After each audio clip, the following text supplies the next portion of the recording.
everyone to our Thursday public business meeting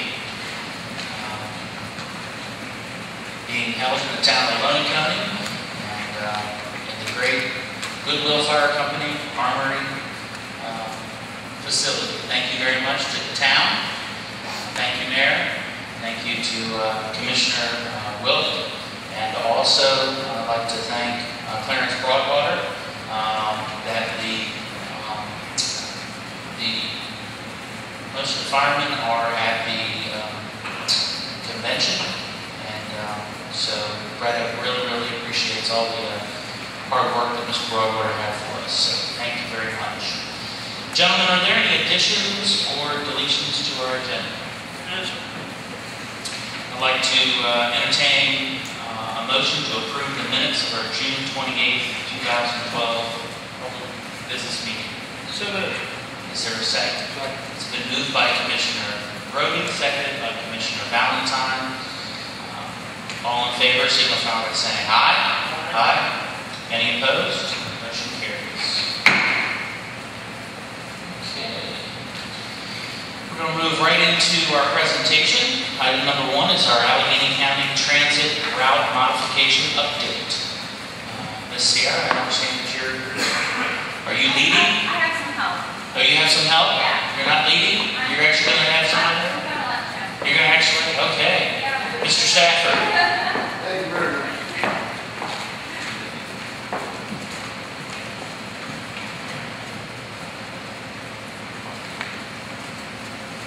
Jim. And he doesn't need it, but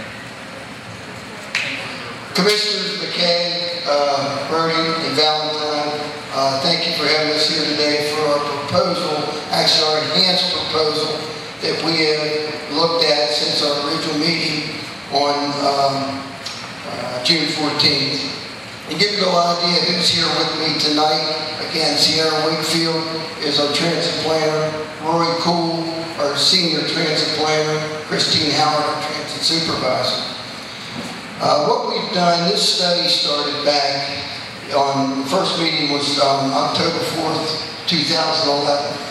We've looked at that and we've had participated in this study, the KFH consulting firm, which gave the presentation at the 14th meeting, the Maryland Transit Administration, the Allegany County Transit employees, stakeholders who use our service, and our Transportation Advisory Board, which was put together years ago in anticipation of our Transportation Development Plan. We have proposed some creative changes that will work and benefit our service to Allegany County.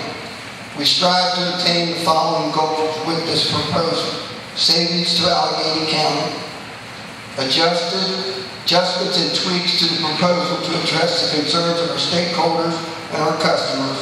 These are creative changes that we've looked at, and we will present tonight after a lot of public comments and updated version of our Allegany County transit route proposal.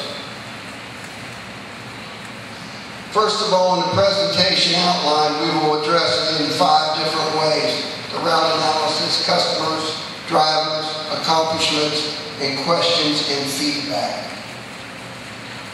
Our route analysis, as we look at it, review of our current routes and hours. We basically operate 7:30 to 4:30. We run a gold line, a red line, green line, blue line, white, yellow. We've done stop-by-stop ridership analysis on these routes with MTA riding every route. Also, our ACT planners, Sierra's written a number of these routes, and the KFH Development Group. We've completed a general public and rider survey. Actually, we've had a total of 507. Some of those were direct general public and then rider surveys. And the stakeholder input, again, came from our advisory committee, our transit drivers, and our service agencies, HRDC, Western Maryland Health Systems, Goodwill, Blind Industries, and the City of Cumberland Human Resources Commission. The stakeholder input basically looked at that it wanted early morning, later evening to core areas such as the Brook Road Corridor, Western Mental Health Systems, Allegany College, and also the Country Club Mall going west. Also, we looked at, and we've been doing a run to Allegany, but now we propose that we go to a Westernport Allegany loop venue to try to service that complete area in this up to Georgia Street. And we continue to partnership with organizations providing client transportation. Again, the ones I mentioned before, also Friends Aware. We also have Frostburg State, and we're trying to work with Allegany College to continue and move in that relationship as we have with Frostburg State. Current services, again, we have 6 fixed routes, as I mentioned. They run Monday through Friday, $2 fare. We will not raise that fare on a fixed route. We do not anticipate that. At the last study, they told us, or they recommended $1.50 with a 10-cent adjustment as you go into different zones. We decided to delay, or not cents, just go to $2. So we feel $2 is adequate. We also, children under 5 free. And again, we also have senior citizens who can ride for $1. We also have a great contract with Frostburg State. It's a 3-year contract. We'll be in our 2nd year next year, which again works with the student transportation. This bus also provides late service during the school year in the fall and the spring to our constituents here in Frostburg down to the mall. Our demand response service, curb to curb, runs 3/4 mile outside of the current bus routes. It will continue to do that by Federal Transportation Administration guidelines, and fares vary by zones. We are looking at a fare adjustment there. And our current routes, you can see there, pretty much cover the county, other than we only went to Allegany once a week. Now we're looking at coming down here twice in the new proposal and going all the way to Westernport. So with that, to give you a background, I'll turn it over to Chris Howard, our transportation supervisor, and she'll show you our key findings.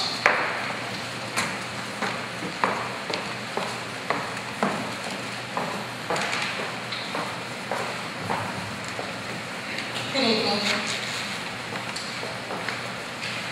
What the Maryland Transit Administration and KFH group found when they did their study was that most of our riders rode the green, blue, white, and gold lines. They also found where most of our riders are collected by stops. Another thing that they determined was that we had poor on-time performance. And the reason for that they determined was we had no time built into our schedules to allow for delays, traffic. There was nowhere on our schedule for them to catch on. So our service had become unreliable. Through their hard work, they were able to do this for us, and that assisted us then in making some proposals for our transportation development plan. The implications for the proposed adjustments, and that will be the reasoning behind this, and this is kind of a recap of what we did earlier in the hearing. We needed to reduce our operating costs because of county budget restraints. We targeted an amount, and we're hoping for some long-term savings for that amount and in the future. By restructuring our current routes and reducing some underutilized route segments and improving our on-time performance, we're going to have a very good transit system that's going to meet the needs of the folks who actually came to the hearing. This will also help us be more fiscally responsible and efficient. Our proposed route and fare adjustments. We have 4 key routes. We'll be running those. We also have a 5th route that we're going to give a try. It will provide what a lot of our stakeholders who showed up at the hearing have requested in their comments. Some early service and some later evening service so folks can get to work and get home from work. They also asked for Allegany and Westernport service. We're not going to change our FSU shuttle service, and there will be no change to a fixed route fare, which is what Mr. Stafford said. The other thing that they suggested was to increase our all-trans fare, which is our service for our ADA and our elderly folks, to $4. And we heard those people very loud and clear that that was going to be an issue for them, and it was going to be a hardship. So what we did was we came up with a customer wish list. These were the things that came through loud and clear at our public hearing. And Sierra and I are going to kind of run through these. We heard from many of our all-trans customers that the $4 fare increase was drastic for them. Most of them pay $2, and they're all on limited income. So, what is proposed that instead of increasing the fare to $2, it would just be $1. And that will go into effect in January of 13, which will assist our elderly folks on fixed incomes in particular.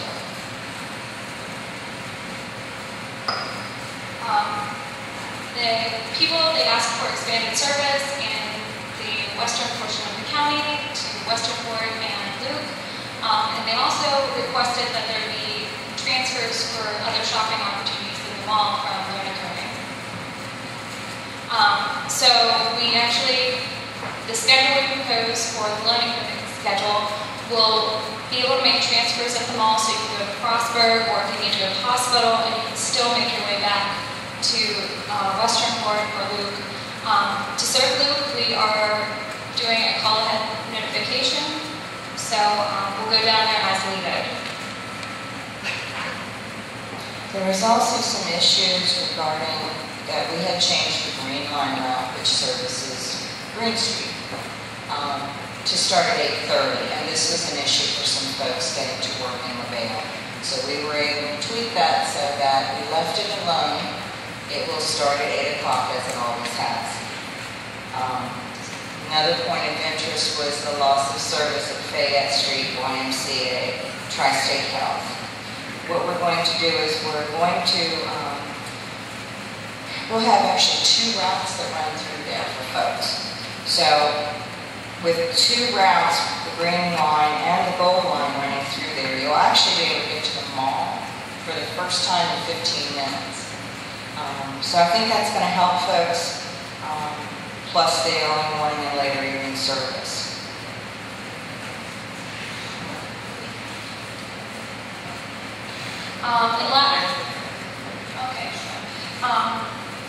People requested, they were concerned about the loss of service on Bedford Road, Furnace Street, the YMCA, Tri-State Health. So we're hoping that the bus routes that we have adjusted will accommodate them in the best way possible and limit their walking distance to a bus stop. So that's the plan for that. As far as weekend service goes, there's many people that requested it. We discontinued the Saturday service about 3 years ago. We've done extensive evaluation, and with our constraints on our budget, this time we don't have the ability to run weekend service at this time.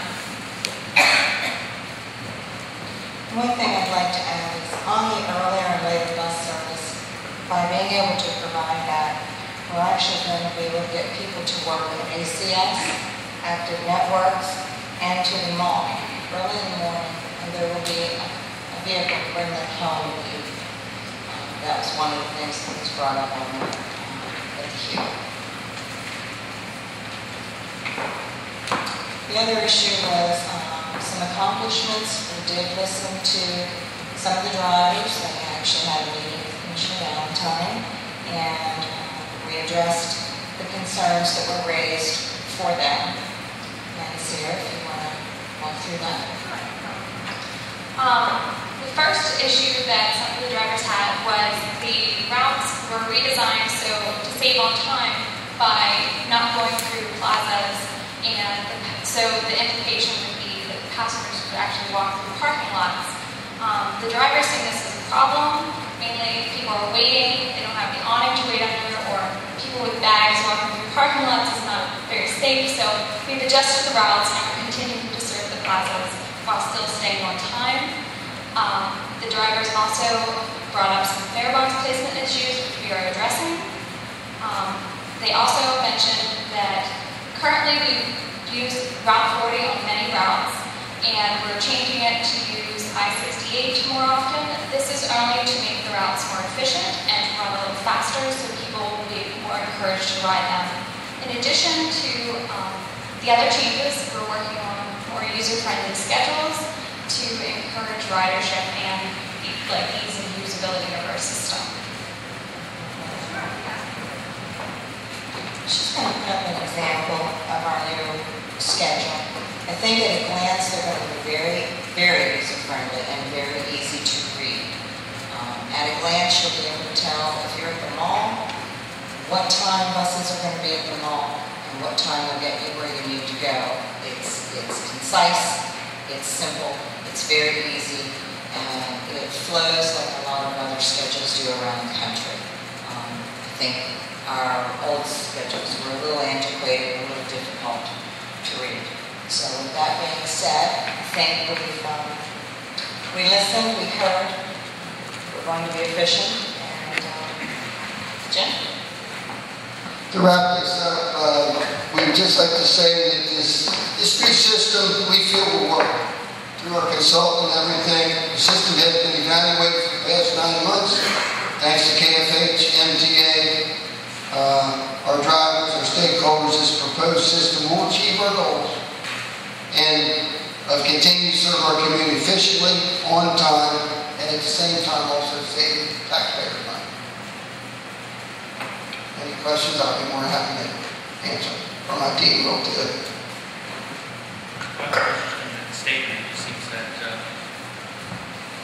Jim, Christine, and Sierra, thank you very much for hearing from the stakeholders, the drivers, or the people who are actually running it, but then also taking into consideration the budget constraints that we have here in Allegany County. So it seems like not everything, it's a good compromise is what it seems to be.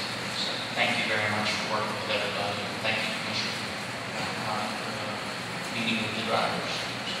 Anyone else? Good. Okay. Well, Sierra, I'm glad that you did it. Kristen and Jim, you did a good job. Thank you, Mr. Stafford.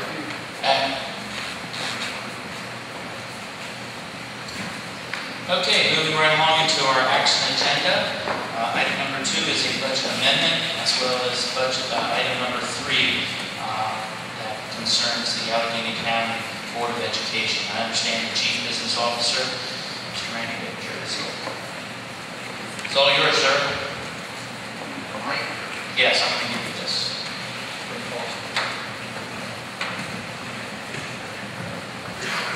Thank you, Commissioner. First of all, with the board adopting its budget Tuesday night, I'd like to thank County Administrator Dave Everly and Finance Director Jason Bennett. It seemed like a long budget season, I think it was, and there was a lot of state legislation. We had several meetings about, who was to do what and how different things were going to work, and just wanted to let you know that your staff represents you well, and it's a pleasure working with them, and thank them individually.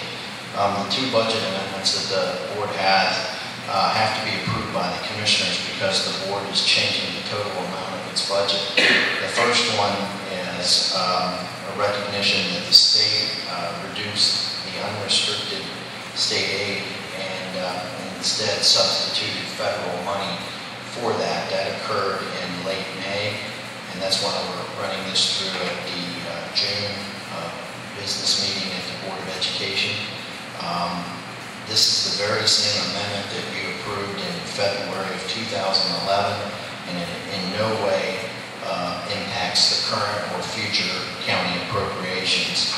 The second budget amendment is actually the implementation, I think, of a best practice where the board made an application and was approved to be in a federal stimulus program called the Early Retiree Reinsurance Program, and the board could be reimbursed for some of the retiree costs. It was a $5 billion pot of money that the federal government established. The board made 3 applications, or reimbursements. Received 2 of them totaling $92,000, and we waited until the year end to hope maybe the third one would come through. It never did. So these are federal funds. We never budgeted for it because the uncertainty about receiving anything, and the board then has to use those funds for its insurance programs, and that money will be used in its self-insurance fund to reduce insurance costs to both taxpayers and to the employees. So I'll be happy to answer any questions. Commissioners, any questions? Either one? Okay, we need to do both of these as separate. So I'd like to entertain a motion to authorize the county commissioners to amend the fiscal year 2012 budget for the Board of Education to decrease their total budget by $43,261. The school system is adjusting the budget for the reduction of the unrestricted state aid. Is there a motion? Is there a second? Second. It has been moved by Commissioner Valentine and seconded by Commissioner Brody. All in favor signify by saying aye. Aye. Aye. Any opposed? Motion carries. Gentlemen, I'd like to entertain a motion to the second, item number 3, is a budget amendment to authorize the county commissioners to amend the fiscal year 2012 budget for the Board of Education for the increase of their budget, total budget by $92,222. The school system will adjust the budget to recognize the receipt of a one-time funds from the Federal Early Retirement Reinsurance Program. Is there a motion? So moved. Is there a second? It has been moved by Commissioner Brody, seconded by Commissioner Valentine. All in favor, signify by saying aye. Aye. Aye. Any opposed? Motion carries. Thank you, Randy. Okay, Department of Emergency Services. Item number 4 is a resolution 12-14. This is the Allegany County Hazard Mitigation Plan update. I understand that Susan Lee is here. Shed some light.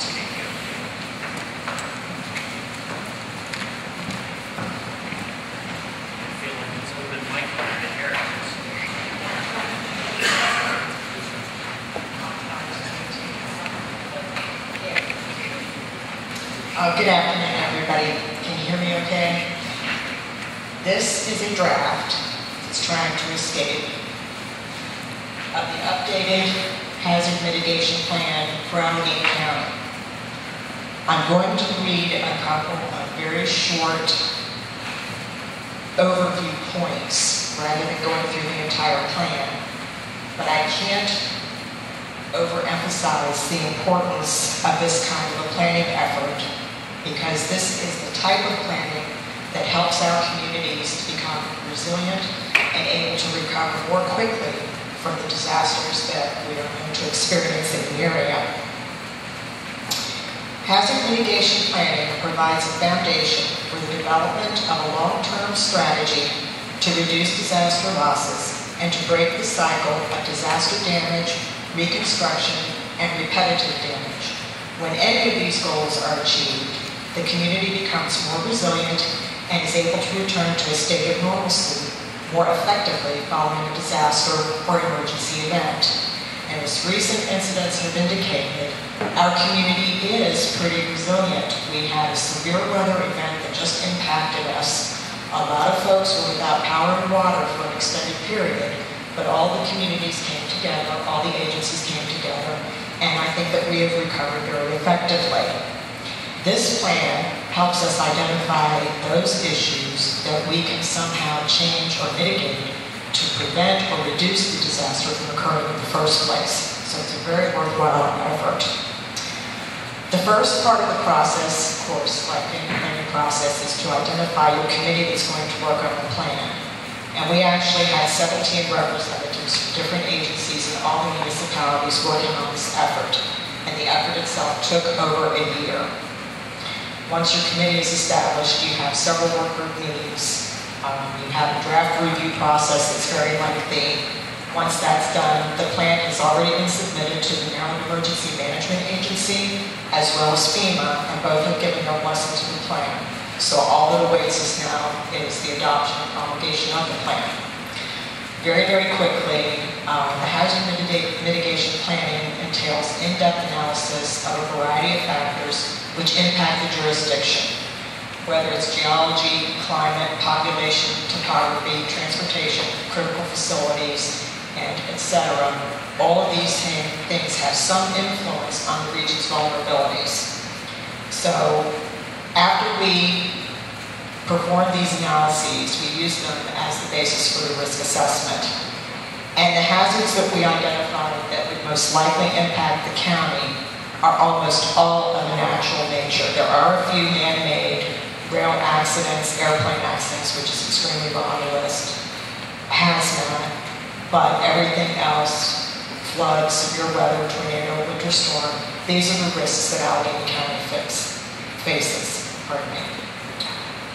Just as an example of the mitigation projects that are identified after something like this is completed, I've just chosen 3 random projects that are potential following this analysis. One is floodplain ordinance revision, which would entail reviewing and revising or updating the local plan ordinances. The other would be to restrict additional housing in areas of high risk, particularly in the 100-year floodplain. I don't want anyone to think that these aren't actions that are already underway, because they are, but regulations change, laws change, floodplain maps change, which is something that can be very difficult to deal with. This planning effort addresses those changes as well. Flood acquisitions. Elevate or acquire property affected by flooding in targeted areas and consider purchasing repetitive loss properties in the county when funding becomes available. Project Open Space was very successful in these efforts in the past. So that's something that we are currently looking at. And of course, getting the information out to the general public. I know that we live in an electronic age, and I have to tell you, there are a lot of agencies, and the first one that comes to mind is ready.gov for the federal government. They have done an absolute outstanding job on the website by providing all kinds of individual and business emergency preparedness information, a lot of stuff on natural disasters. But that doesn't do you any good when the lights go out, or when you know the rain is coming and you just can't sit and glued.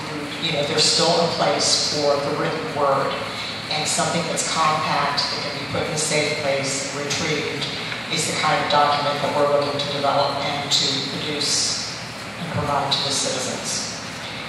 So that being said, we are asking for adoption of the plan.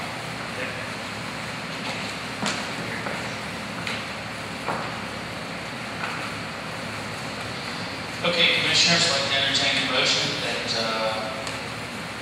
we accept Resolution 12-14 and authorize the President of the Board of Commissioners to execute the Allegany County Hazard Mitigation Plan update. Is there a motion?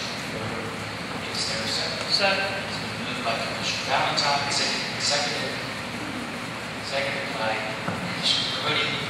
All in favor signify by saying aye. Aye. Any opposed? Motion carries. Okay, thank you very much. All right. On item number 5 is a resolution 12-15, Allegany County Fairgrounds Emergency Operations.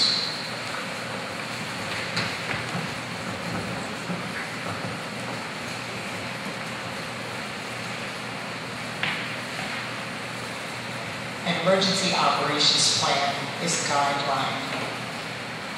The Allegany County Fairgrounds, which is a great resource for the county, has a specific guideline for their operations, and this plan was recently updated. Just as background, the Emergency Operations Plan for the County Fairgrounds provides guidance to facilitate and support response and recovery activities relevant to emergencies and disasters which may occur at the fairgrounds. The plan is based on an all-hazards approach and it identifies actions to be taken by Allegany County Fairgrounds staff, county government, and first responders during an emergency incident at the fairgrounds. The National Incident Management System, NIMS, was utilized for this planning effort. I'd like to make mention about all-hazards approach.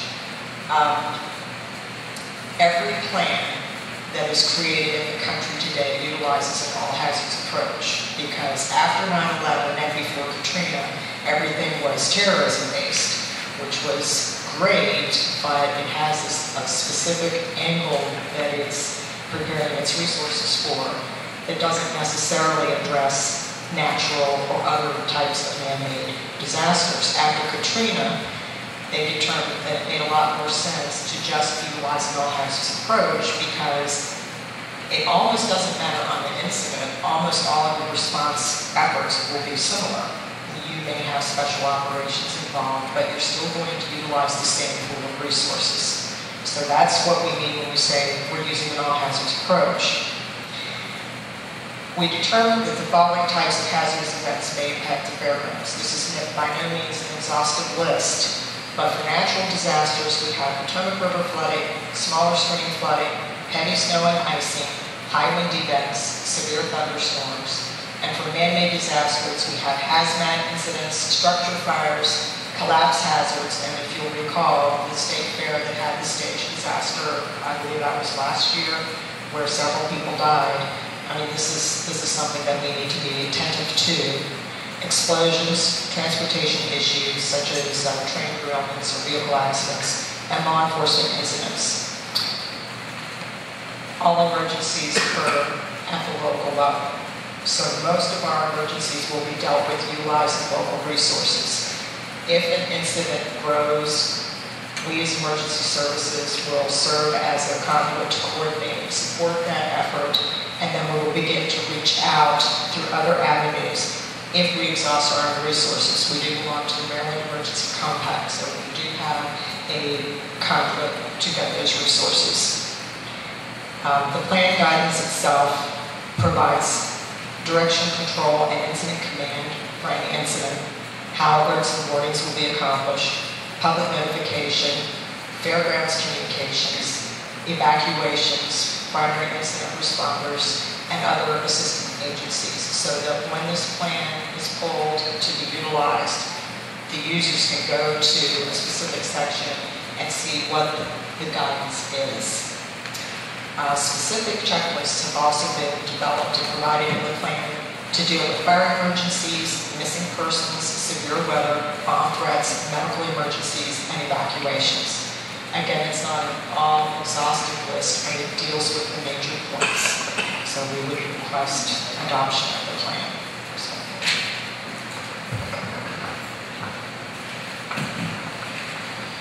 Commissioners, I'd like to entertain a motion that we adopt Resolution 12-15, the Allegheny County Fairgrounds Emergency Operation Plan. Is there a motion? So moved. Is there a second? It has been moved by Commissioner Brody, seconded by Commissioner Valentine. All in favor signify by saying aye. Aye. Any opposed? Motion carries. Thank you, Ms. Lee. It's too far away. I'd like to say everybody in this county owes you a big thanks, and everybody on the emergency management team for your tremendous efforts in the recent power outages. Gave a lot of comfort to a lot of people in this county, and I think everybody owes you a big round of thanks. Okay. All right. Mr. Everly, what do we have on our consent agenda today, sir? Commissioners, this afternoon we have 3 items, a travel request waiver and 2 procurement items. And if you indulge me for just a few moments, I'd like to talk in detail about item number 7, if you would please. Commissioners, through the past decade, the county had put together a procurement plan for our roads division where we would at least try to procure 2 new trucks a year to help supplement our aging fleet. Unfortunately, for the past 3 years, we've been unable to do that. The last time we purchased multiple vehicles, it was actually in 2009. Item number 7, today following procurement that will allow us to purchase 3 new dump trucks. Funding for these vehicles is actually coming from operational savings that we realized in fiscal 2011. And I want to thank Paul Cale, Matt Patterson, and Jason Bennett for working creatively to find a way for us to, for the first time in a long time, purchase abandonment of vehicles. And to purchase some vehicles now, it's highly unlikely we'll be in a financial position to do this anytime soon in the future. So, that's it.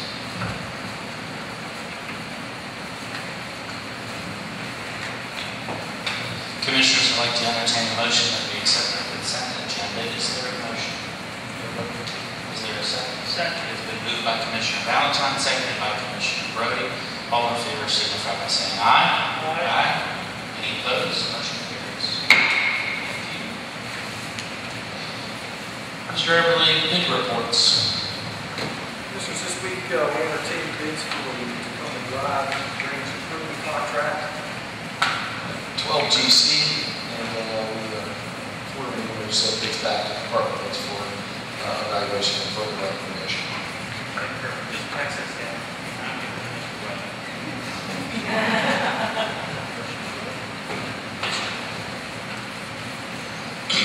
Thank you, Mr. Rep, for attending.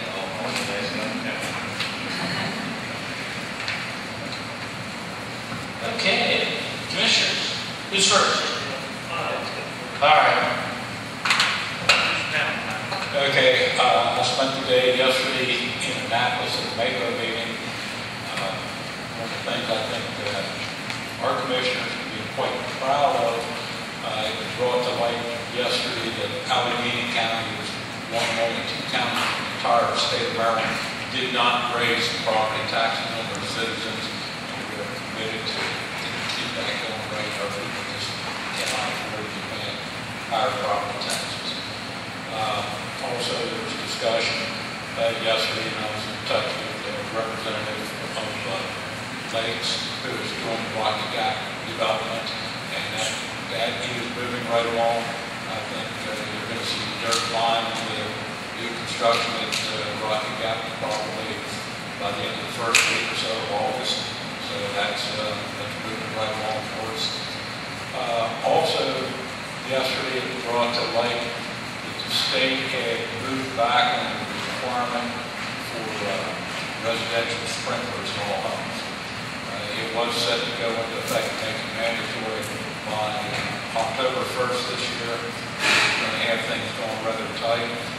The commissioners are before it ever became mandatory, the commissioners were working on a plan to offer incentives to have our citizens who are looking to build homes to install sprinklers in those homes. Maybe government series or tax break or whatever. We haven't really worked that out yet.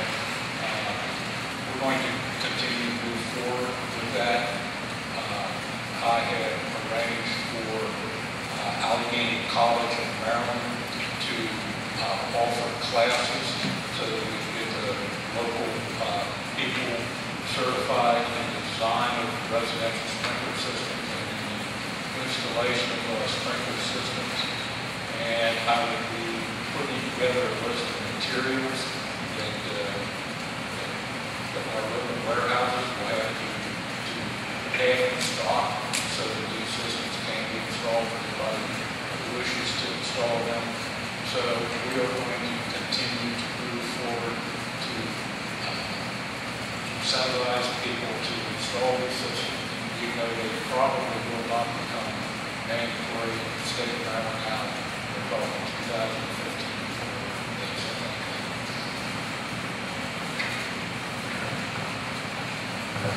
Commissioner Brody.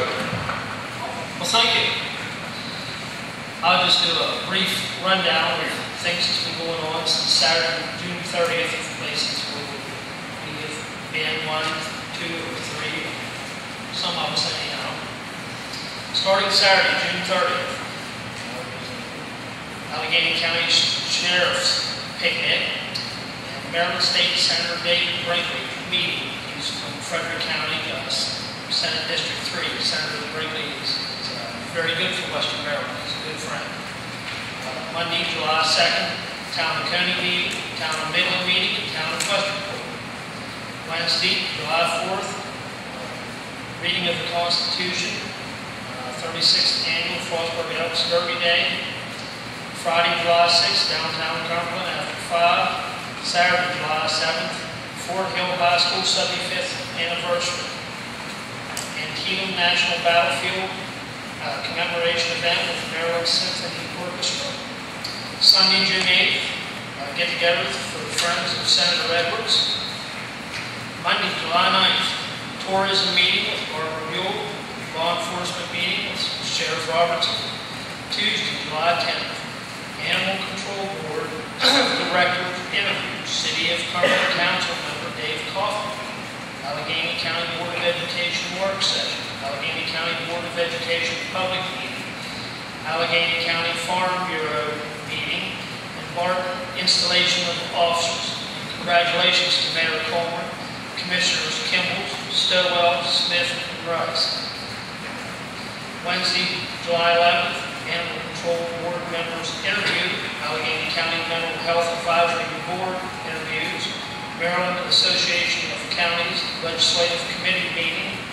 On Thursday, July 12th, Law Enforcement Conference Call, public hearing on Georges Creek Regional Comprehensive Plan, public hearing of Local Land Preservation Parks and Recs Plan of Allegany County, and the Commissioners' public meeting here in Kenton. There's also a Farm Bureau get-together after this. At this time, I'd like to recognize Mayor Jack Coburn. Thank you very much, sir. If you would like to come up, I'm going to do a presentation. So while you're coming up, recognizing Commissioner Wisfoot in the audience, and I'm going to either demote or I'm going to promote Administrator Wilt, who left. He had to go somewhere, but I called him Commissioner before, but that's okay. I think that's okay. Yeah, that's an awesome, certainly. Mayor, thank you very much.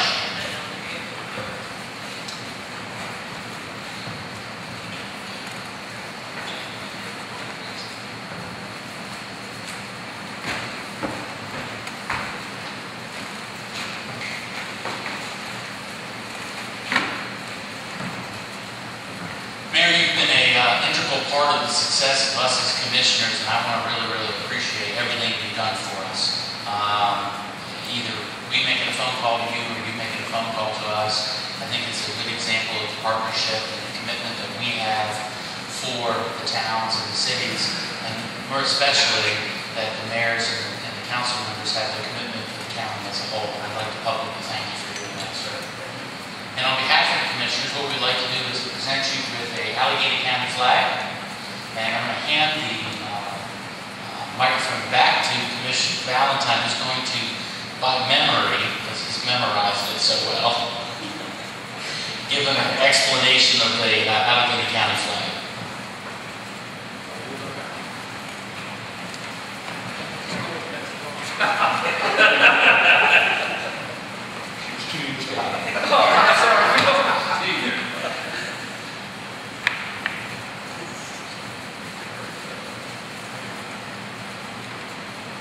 Okay, I can do this even though I'm looking at it backwards.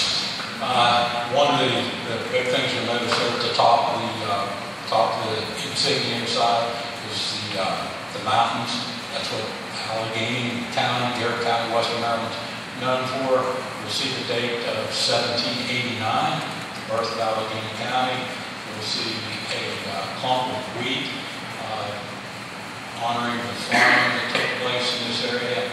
There is a pick and shovel, which is in honor of the coal industry, especially important to this part of the county.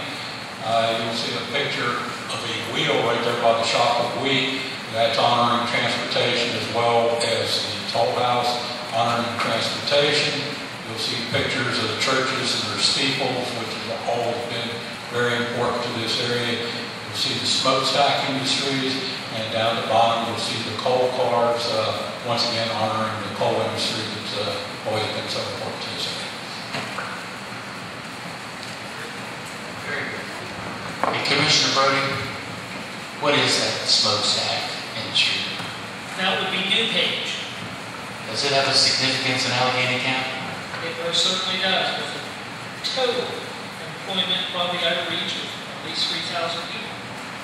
Awesome. Thank you, sir. So on behalf of Mayor, we'd like to present this to you. Thank you again. We look forward to meeting and greeting with you in the future, sir. Thank you.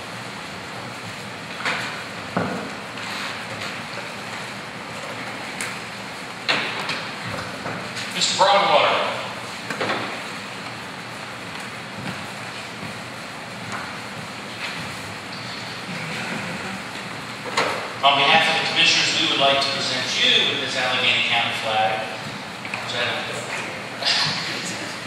It would be a test. We'd like to present this to the Goodwill Fire Company for hosting, or not hosting us, or providing this building for us and all the hard work that you've done for us as a county, but more especially for the community of Allegany. Thank you very much for all your hard work, sir. Thank you for what you do. Thank you very much.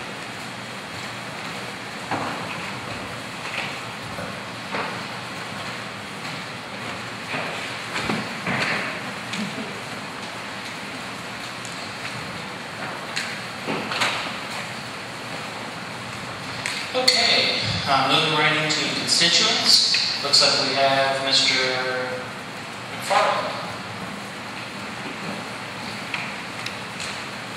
As Mr. McFarland does come to the podium, just ask everyone to state their name and address for the record.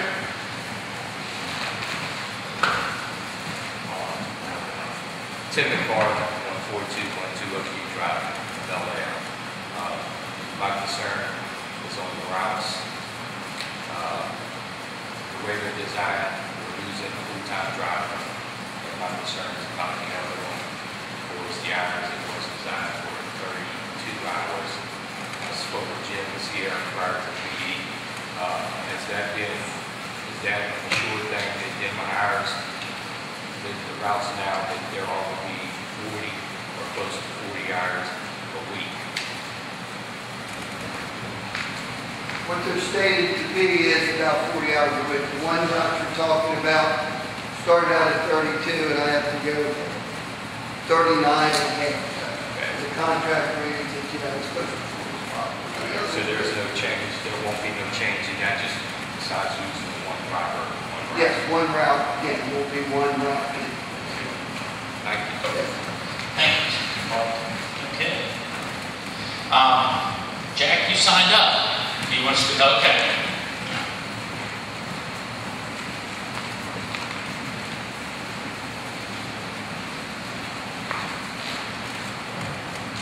First of all, I would like to thank all of you for coming here this evening and bringing your meeting to the town. Not one time since I've been mayor have I ever called the county commissioner's offices and asked for help that they weren't there to help, as well as all as the department heads. It makes a big impact on small government in the county, so at our fingertips. Anything we need, I call, usually by the end of the day. If it's done, we'll just answer how we're looking at it. Thank all of you. I wish you success. Thank you very much. Thank you, Mayor. Thank you again, sir. Okay, remind everybody about our next public business meeting will be July 26th, 5 o'clock in room 100, 701 Cover Boulevard. I don't think Clarence there isn't a room 100 here, is there? No. All right, remind everyone about our compost site and refuge disposal site schedule. Please see the news release. Remind everybody that it's fair time. You'll notice that our meeting, we will not have a meeting next week because we'll be at the fair, and look forward to seeing everybody there. Commissioners, it says here, I looked at this handout here, that on Monday at 7:30, Lone Star will be in the grandstand. And I understand that Mr. Everly is working out an opportunity for us to be singing with Lone Star. And I believe it was last time at the fairgrounds when we got all introduced, I started to sing like we had planned, You Are My Sunshine, and you guys backed away. So this will give you plenty of time to practice up on any of your Lone Star favorite songs. You will be the Lone Stars.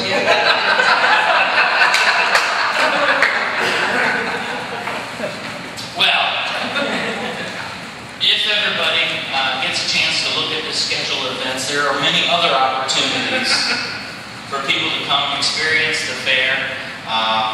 It is truly a gem in Allegany County.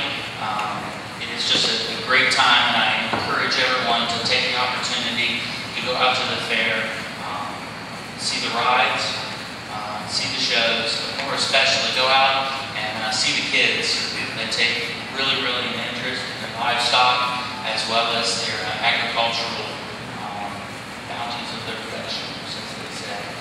It really, really is a neat time. I will tell you that growing up, I wasn't a big fair fan. And when I came to Allegany County, that was part of Allegany County I really didn't experience. And last year and the year before, I got to experience it. And the person who lost out was me and my family. So I don't want anybody else to miss out. So the Allegany County Fair next week, July 14th through July 21st. As always, as we close our meetings, we thank you for participating in your government, but more especially